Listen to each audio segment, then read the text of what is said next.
অফিসের রেকর্ড রুমে সংযুক্তার বিরুদ্ধে প্রমাণ খুঁজতে গিয়ে এবার ধরা পড়ে গেল পারুল এবং অনিরুদ্ধ স্যার। হ্যাপি এভার 70 দেখা যাবে আজকের পর্বে। বিস্তারিত জানতে ভিডিওতে একটি লাইক দিয়ে পুরো ভিডিওটি দেখতে থাকুন।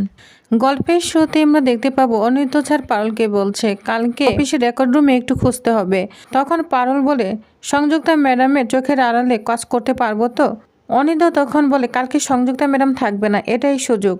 এই সুযোগে আমাদের রেকর্ড রুমে প্রমাণ খুঁজতে হবে। এদিকে আড়াল থেকে রায়ান দুজনের সঙ্গে কথা বলা দেখে খুব জ্বলছে। বলছে জন্তুটা অনিরুদ্ধ স্যারের সঙ্গে কি কথা বলছে। এদিকে পারুল অনিরুদ্ধ স্যারকে বলে থাকে স্যার আপনাকে দেখে না আমার দাদার কথা মনে পড়েছে। আমার দাদা সদ্য মারা গিয়েছে, তাই শোকটা না এখনো ভুলতে পারিনি। এর জন্য আপনাকে দেখে আমার দাদার কথা মনে পড়ছে। তখন অনিরুদ্ধ বলে সরি পারুল, আমি জানতাম না তোমার দাদা মারা গিয়েছে। তখন পারুল গোপালের কথায় কল্পনা করতে থাকে। এদিকে পারুল তখন অনিরুদ্ধ স্যারকে বলে স্যার আমি ভবিষ্যতের সঙ্গে প্রার্থনা করব যাতে আমাদের পরিবারের সঙ্গে একটা স্থায়ী সম্পর্ক হয়। অনিরুদ্ধ স্যার তখন বলে সত্যি কথা বলবো, তোমাদের পরিবারের একজনকে দেখে আমার খুব ভালো লেগেছে, কিন্তু এই ভালো লাগাটা পর্যন্তই থাক, আর এগোতে চাই না। পারুল তখন বলে কেন স্যার? অনিরুদ্ধ তখন বলে বয়সটাও তো অনেক বেড়ে গিয়েছে, বয়সটা যে আটকাচ্ছে, আর যাকে নিয়ে ভাবছি সে জানতে পারলেই বা কী বলবে, এটা ভেবেই তো আমার খুব লজ্জা লাগছে। যাই হোক, ভেবেছিলাম বাকি জীবনটা ব্যাচেলার হিসাবেই কাটিয়ে দিব, এই তো বেশ আছি। এটা বলে পারুলের মাথায় হাত দিয়ে ওইখান থেকে চলে যায়। অনিরুদ্ধ স্যার পারুলের মাথায় হাত দিলে পেছন থেকে রায়ান তো দেখে খুব জ্বলতে থাকে। বলছে কি, এই লোকটা আবার জন্তুটার মাথায় হাত দিল, টাচ করছে? না না, আমি তো আর মেনে নিতে পারছি না, আর মেনে নেওয়া যায় না। মনে হয় লোকটাকে আমি পিস পিস করে কেটে একদম জেলে চলে যাই। না না, নিজেকে আহত করা যাবে না। আমি এখন কি করব, রাগটাকে তো সামলাতে পারছি না। যাই, আমাকে বরং বাথরুমে গিয়ে ঠান্ডা পানি মাথার মধ্যে ঢালতে হবে, তাহলে যদি রাগ কমে। এই বলে রায়ান বাথরুমে ঠান্ডা জল ছেড়ে গোসল করতে থাকে। এদিকে পারুল বলতে থাকে বেশ হয়েছে, ওই তীরপিন্ডিটা না অনেক জ্বলেছে, ভালো হয়েছে। আমাকে যেমন জ্বালায় তখন কি, আর নিজের বেলায় স্বামিত্ব ফলাবে না, ঠিক হয়েছে। আচ্ছা যাই, কালকে যে সংযুক্তা ম্যাডামের রেকর্ড রুমে প্রমাণ খুঁজতে হবে এটা বলে আসি। এটা বলে পারুল রায়ানের রুমে চলে যায়। তখন রায়ান বলে খুঁজতে থাকে, কিন্তু রায়ানকে কোথাও খুঁজে পায় না। তখন পারুলের হঠাৎই কানে যায় বাথরুম থেকে পানির শব্দ। বলছে কি ব্যাপার, পানির শব্দ পাওয়া যাচ্ছে না বাথরুমে? মনে হয় রায়ানই ঢুকেছে। ও শীতের রাতে কি করছে? ও কি গোসল করছে নাকি? তখন রায়ান বলে ডাকতে থাকলে রায়ানের শব্দ শুনতে পায়। তখন পাল বলে রায়ান তুই কী করছিস, তোর ঠান্ডা লেগে যাবে, শীতের রাতে তুই গোসল করছিস, ঠান্ডা পানি দে, তাড়াতাড়ি বের হয়ে পড়। তখন রায়ান রাগান্বিত হয়ে তোয়ালেটা শরীরে মুড়িয়ে চলে আসে, আর তো খুব শীতে কাঁপতে থাকে। বলছে জন্তু আমি মরে যাচ্ছি, ঠান্ডায় মরে যাচ্ছি। পাল তখন রায়ানকে লেপ মুড়া দিয়ে দেয় আর তাকে কন্ট্রোল করার চেষ্টা করে, কিন্তু রায়ান কিছুতেই কন্ট্রোল হচ্ছে না, শীতে তার হাত পা কেঁপে যাচ্ছে। রায়ান তখন পারুলকে নিয়ে লেপের মধ্যে জড়িয়ে যায়, যা দেখে ফেলে টগর বলে কি, আমার ফুলসজ্জা বাদ দিয়েও এখন নিজেই করে নিচ্ছে, আমি বরং যাই, আমিও ফুলসজ্জাটা সেরে নেই। এই বলে মল্লারের ওইখানে ছুটে যায় টগর তখন মল্লারকে শার্ট জ্যাকেট সব খুলে ফেলে এবং সেও তাকে নিয়ে কম্বলের মধ্যে জড়িয়ে পড়ে, যেটা দেখে ফেলে তৈরি এবং পিসিমণি। বলছে এগুলো কি করছে, লজ্জায় মরে যায়। তখন তারা ওইখান থেকে চলে যায়। এদিকে পারুল রায়ানকে কিছুতেই কন্ট্রোল করতে পারছে না, অবশেষে তাকে অনেকভাবে লেপে মুড়িয়ে শুয়ে রাখে। তখন রায়ান কাঁপতে কাঁপতে বলে পারুল তুই লোকটার সঙ্গে আর মিশবি না, লোকটা ভালো নয়, বুঝতে পেরেছিস? তখন পারুল বলে তুই আমাকে কেন জ্ঞান দিচ্ছিস? লোকটা যদি ভালো না হয় তাহলে আমাকে নিজেকে ডিল করতে দে না। যখন বুঝবো লোকটা ভালো নয় তখন আমি বুঝে নিব। আর আমার লাইফে তুই কেন ঢুকতে চাচ্ছিস? তোর লাইফে তো আমি এখন ঢুকতে চাই না, আমি তো সব বাদ দিয়ে দিয়েছি। আমার লাইফটা আমাকেই ভাবতে দে, বুঝতে পেরেছিস? এটা বলে পারুল এখান থেকে চলে যায়।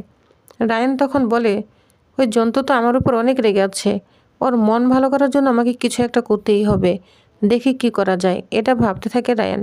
পরদিন সকালে অফিসে চলে যায় রায়ান এবং পারুল। তো অফিস শেষে রায়ান বলে পারুল চল যাই, দুজনে একসঙ্গে চলে যায়, কাজ তো শেষ।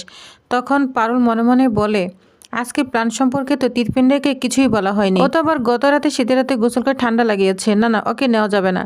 তখন বলে রায়ান তুই চলে যা, আমার একটু কাজ আছে, আমি পরে যাব। তখন রায়ান বলে তুই আমাকে ভাগিয়ে দিচ্ছিস, তুই এখনো আমার উপর রাগ করে আছিস? পারুল তখন বলে তোর কোন কথায় মনে হলো যে আমি রাগ করে আছি? যা, তোর ঠান্ডা লেগেছে, আর বাইকটা খুব সাবধানে চালাবি, বুঝতে পেরেছিস? চোখ কান একদম ঢেকে যাবি, খুব সাবধানে যাবি। তখন রায়ান বলে থাক, ওখানে এত ঘাটাঘাটি করে দরকার নেই, আমি বরং চলে যাই। দাদুকে বলবো রাত হলে অফিসের গাড়িটা পাঠিয়ে দিতে, সেটাই ভালো হবে। তখন রায়ন ওইখান থেকে চলে যায়। এদিকে অনিরুদ্ধ স্যার তখনই অফিসে ঢুকে পড়ে। পিছন দিক থেকে রায়ন দেখে ফেলে, বলছে কি ব্যাপার, এই লোকটা আবার কেন অফিসে ঢুকছে? অফিসে তো এখন কেউ নেই, শুধু পারুল আছে। তাহলে কেন ঢুকছে? তাহলে ওদের মধ্যে কি চলছে? পারুল এই ফালতু লোকের সঙ্গে আবার জোরে পড়লো নাকি? ও তো এরকম মেয়ে নয়, যাই আমাকে দেখতেই হবে। রায়ন পিছে পিছে আসতে থাকে। অনিরুদ্ধ স্যার পারুলকে ফোন দেয়, বলছে পারুল তুমি ঠিক মতো চলে যাও, আমি সিকিউরিটি তরুণকে বলে দিয়েছি। তখন পারুল বলে ঠিক আছে, তবে স্যার আমি একাই যাব, কারণ রায়ন অসুস্থ, ওকে পাঠিয়ে দিয়েছি। তখন অনিরুদ্ধ স্যার বলে ঠিক আছে। তো এরপর আমরা দেখতে পাবো পারুল এবং অনিরুদ্ধ স্যার চলে এসেছে সে রেকর্ড রুমের দিকে। সিকিউরিটি তরুণকে বলে তরুণদা রুমটা খুলে দিন। তখন সিকিউরিটি বলে ম্যাডাম আপনি কি রুমের ভিতরে যাবেন? তখন বলে হ্যাঁ। সিকিউরিটি তখন বলে যাবেন না, ওই রুমের মধ্যে না ভূত রয়েছে। অনেক বছর আগে অ্যাকাউন্ট সেকশনের এমপ্লয়ি ওই রুমের ভিতরে গিয়ে মারা গিয়েছে, তাই ওইখানে যাবেন না। এরপর থেকে না ওই রুমে আর কেউ যায় না। কিন্তু পার্ল বলে শুনুন, আমি না গ্রামের মেয়ে, এই তাল গাছ বেল গাছ সব গাছের ভূতের সঙ্গে না আমার যোগাযোগ রয়েছে, তাই আমি ভয় পাই না, আপনি দরজাটা খুলে দিন। কিন্তু অনিরুদ্ধ স্যার ভয় পেয়ে যায়, বলছে পারুল যেও না।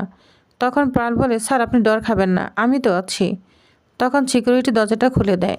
এদিকে ওই মুহূর্তে তখনই রায়ান অফিসের ভিতরে ঢুকে পার্ল পার্ল বলে চিৎকার করে ডাকতে থাকে, বলছে কী ব্যাপার, পার্ল কোথায় গেল? এদিকে অনিরুদ্ধ স্যারকে তো দেখতে পাচ্ছি না, তো স্যার স্যার বলে ডাকতে থাকে। অন্যদিকে তখনই সিকিউরিটি ঢুকে পড়ে, বলছে কী ব্যাপার স্যার, আপনি এখন এখানে আছেন?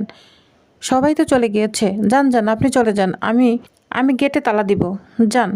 তখন বলে শোনো, পার্ল এবং অনিরুদ্ধ স্যার এখানে আসছে, বলো ওরা কোথায় গিয়েছে? সিকিউরিটি তখন মনে মনে বলে না না বলা যাবে না, বলা বারণ আছে। কিন্তু রায়ানকে কিচ্ছুই বলে না। তখন সিকিউরিটিকে বারবার বলতে থাকে তুমি বলো, আমি তো ওদের লোক, বলো ওদের কাছে যাওয়া আমার দরকার। তখন বলে সরি স্যার, আমি কিচ্ছু জানি না ওরা কোথায় আছে, আপনি চলে যান, আমি তালা দিব। কিন্তু রায়ানকে সিকিউরিটি কিচ্ছুই বলে না। এদিকে অনিরুদ্ধ স্যার আর পারুল সেই রেকর্ড রুমের ভিতর চলে এসেছে, কিন্তু অনিরুদ্ধ স্যার খুব ভয় পাচ্ছে। পারুল বলে স্যার ভয় পাবেন না, আমি তো আছি। তখন পারুল বলে স্যার লাইটটা বন্ধ করে দেই। তখন অনিরুদ্ধ স্যার বলে তোমার মাথা ঠিক আছে, লাইট বন্ধ করে দিবে? তখন বলে কোনো সমস্যা নেই স্যার, দরজাটা বন্ধ করে দেই, তবে হ্যাঁ একটু একটু আলো জ্বালা থাকবে, কোনো ভয় পাবেন না। তখন দরজাটা বন্ধ করে দেয় আর একটু একটু হালকা লাইট জ্বলতে থাকে।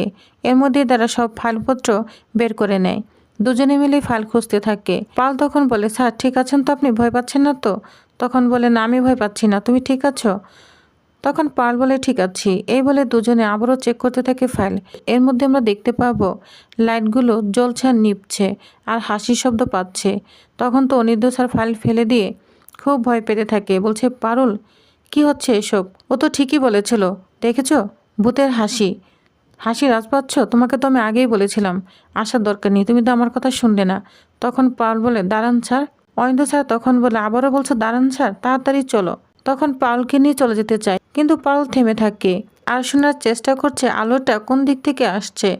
তো প্রিয়বাস, তাহলে আপনাদের কি মনে হয় এবার কি সংযোগটার আসল রহস্য ধরে ফেলবে পারুল? তো কি হতে চলেছে নেক্সট আপডেটে জানতে অবশ্যই আমার সাথেই থাকুন। ধন্যবাদ।